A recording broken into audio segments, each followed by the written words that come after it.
Fala galera, sejam bem-vindos a mais um vídeo aqui no canal Biologia Legal.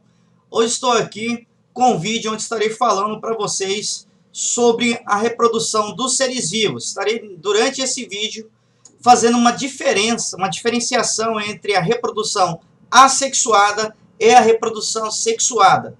Então vocês vão ver, vão aprender o que é a reprodução assexuada e o que é a reprodução sexuada. Posteriormente, terei mais 2 vídeos falando sobre reprodução.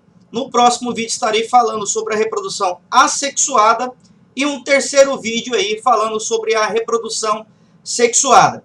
Gostaria de pedir para você que ainda não se inscreveu no nosso canal, que se inscreva, que deixe seu like, ative o sininho aí para receber as notificações de novas videoaulas. Então vamos para a vinheta e vamos fazer a diferenciação, aí vamos entender a diferença entre reprodução assexuada e entre a reprodução sexuada.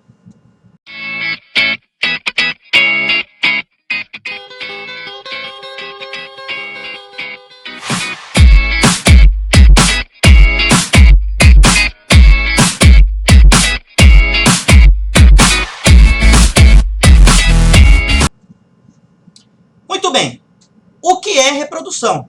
Antes de falar da diferença entre reprodução assexuada e reprodução sexuada, vocês têm que entender o que é, na verdade, a reprodução. A reprodução é um processo pelo qual os seres vivos vão dar origem aos seus semelhantes. É o processo pelo qual os seres vivos dão origem à sua prole, aos seus descendentes. Tá? Então, isso é a reprodução. Vai dar origem, o ser vivo vai dar origem a novos seres vivos. O ratinho vai dar origem a novos ratinhos, o cavalo a novos cavalos, novas eguinhas, a vaca, a bezerra, o ser humano vai dar origem a novos seres humanos, as bactérias vão dar origem a novas bactérias, as plantas vão dar origem a novas plantas. Então isso é a reprodução, tá? É o processo pelo qual os seres vivos dão origem a outros seres semelhantes a eles mesmos, tá? Agora, nós temos 2 tipos de reprodução. Temos a reprodução sexuada e assexuada. Vou começar falando aí da reprodução assexuada. A assexuada é o tipo de reprodução aí que não vai envolver gametas masculino e gameta feminino. Não tem a participação de gametas masculino ou gameta feminino. Esse processo sempre vai levar à formação de descendentes geneticamente iguais, tá? Iguais aos seus ancestrais, formando aí o que podemos chamar aí de clones. Então, na reprodução assexuada, sempre os seres que vão surgir são iguais aos seus progenitores, tá?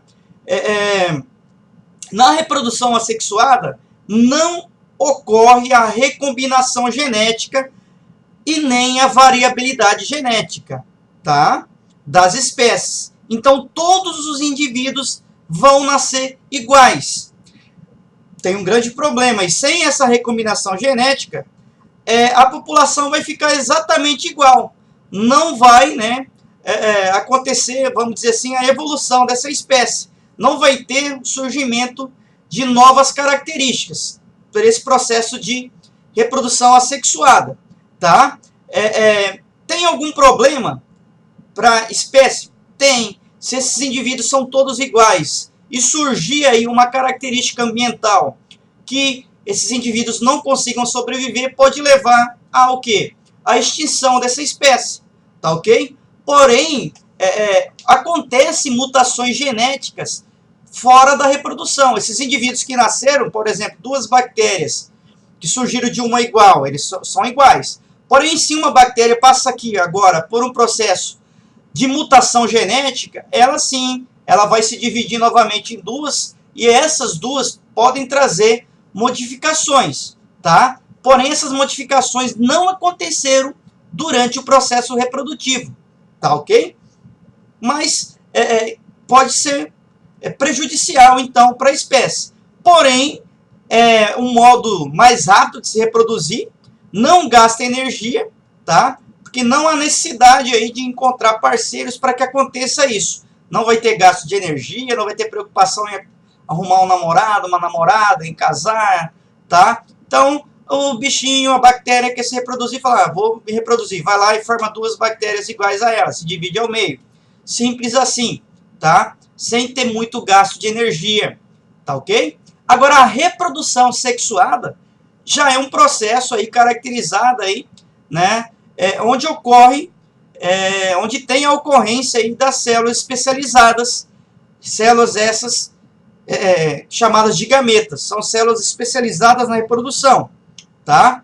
Que quando se unem formam um novo ser. Essa reprodução já vai permitir uma variabilidade dentro das espécies, uma variabilidade genética, porque ocorre a recombinação genética, tá?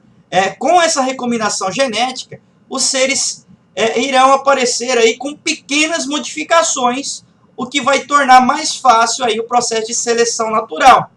Nesse tipo de reprodução, então, o novo ser vai receber aí parte dos genes da mãe e a outra parte aí dos genes do pai, tá? O gameta masculino tem a metade da carga genética, metade dos cromossomos das células, e o gameta da mãe vai ter a outra metade. Quando eles se encontram, né, o gameta do pai e o gameta da mãe, espermatozoide, o gameta do pai, óvulo, o gameta da mãe, formam uma célula, né, eles se unem no processo chamado de fecundação, formam uma célula chamada de zigoto, que é a primeira célula do novo indivíduo. Então ele não é igual nem ao pai nem à mãe, ele vai ser, na verdade, a junção das características do pai e da mãe, tá? Então, na fecundação, os cromossomos vão formar pares e vão dar as características aí ao corpo do novo ser que vai ser formado. Vai ter um processo chamado de crossing over também, tá? Na formação desses gametas, ainda durante o processo, onde vai fazer essa recombinação genética. Então, esses seres não vão ser idênticos aos seus progenitores, vão ser diferentes, vão ter características diferentes. Se acontecer uma mudança drástica no ambiente, sempre vai ter alguns indivíduos que podem ter fatores genéticos que tragam a esses indivíduos, a alguns desses indivíduos, condições de sobreviverem a essas mudanças, o que não acontece, né, na reprodução assexuada. Então, a reprodução sexuada, vamos dizer assim, é um pouco mais vantajosa, né, em relação à reprodução assexuada, se eu levar em consideração o quê? A variabilidade genética, tá? Porém, a reprodução assexuada é mais vantajosa em relação à reprodução sexuada, de acordo com a rapidez que ela produz nova prole, novos filhinhos, tá? Então, e também não vai gastar muita energia, enquanto aqui na reprodução sexuada vai gastar uma grande quantidade de energia nesse processo reprodutivo, tá? Então aqui eu tenho as imagens. Reprodução assexuada pode acontecer de várias formas, nós iremos ver na videoaula posterior falando de reprodução assexuada. Aqui eu tenho uma forma de reprodução assexuada, tá? Onde o indivíduo se fragmenta e esse pedaço que foi fragmentado vai dar origem a um novo indivíduo, a uma nova estrela do mar. E aqui mostrando o caso dos galináceos, onde vai ter espermatozoide e o óvulo, o encontro deles, a fusão, a fecundação, tá ok? Formando aí um novo indivíduo, reprodução, tá? Sexuada, envolvendo dois indivíduos. Com relação à reprodução sexuada, eu vou ter os indivíduos monóicos e indivíduos dioicos, tá? Isso pode cair nas avaliações, é importante vocês saberem o que é diferenciar um ser monóico de dioico. Os animais ou os seres monóicos são os seres que o mesmo indivíduo apresenta os dois sexos, ou seja, ele tem um sistema reprodutor feminino e masculino. Podem ser chamados então de hermafroditas.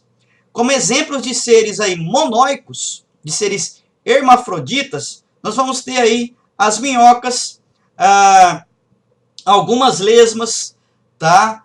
Alguns vermes e as plantas. Algumas plantas também são seres monóicos, tá? Vão ter no indivíduo, no mesmo corpo do indivíduo, os dois sexos, tá? Enquanto os seres dioicos apresentam sexos separados. Então, os dioicos vão estar em seres diferentes. Tá? É o caso do leão, né, que foi colocado aqui. O caso do ser humano, né, tem sexos diferentes, em corpos diferentes. Tá?